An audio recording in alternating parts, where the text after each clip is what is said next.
With the case of Rwanda, I think there are three main things that facilitate research with the people who committed genocide in Rwanda.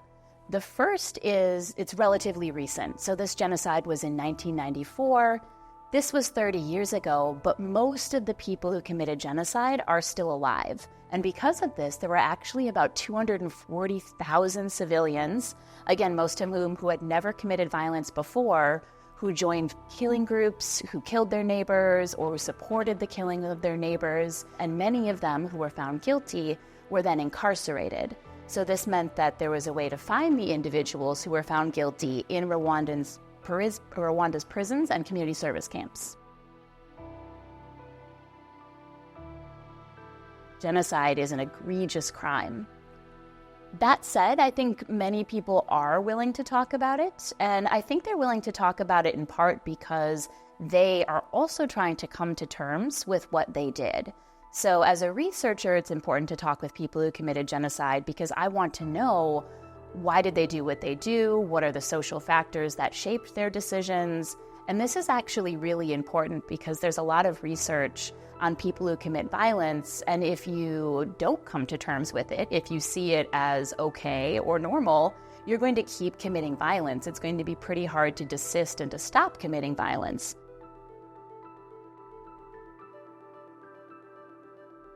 What we know is that many of the people who actually get swept up in the violence are very ordinary individuals. In the case of Rwanda, many of the people that I've spoken with were people who were married, who had children, and in the context of the genocide, there was a civil war where they feared for their life. They were hearing on the radio and from local leaders that Tutsi individuals were going to come and kill them and their families, and that they had to act first. So oftentimes it's fear, it's trying to protect your nationality and your family that's actually driving some of these actions. And one of the things we know is that prior genocide is one of the strongest factors that predicts future genocide. And what this tells me as a researcher is that how countries come to terms with their violent past is incredibly important. So what do you do as a response to genocide? And that shapes whether or not a country is vulnerable once again. I think Rwanda teaches us that to move forward, you do have to face the past. So I think first and foremost, facing the past, facing our history, I think every person in every country can learn from Rwanda in that sense. I think the importance of narratives is something we can learn from Rwanda. And again, if you think about what happened to most Rwandans in 1994, so many people that I've spoken with, for instance, they lost everyone in their family.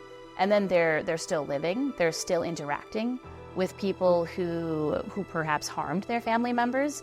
And it shouldn't be incumbent on them to welcome people back to their communities. It shouldn't be incumbent on them to rebuild a country when they're the ones who suffered during the genocide, but they are. And I think that shows how resilient people can be.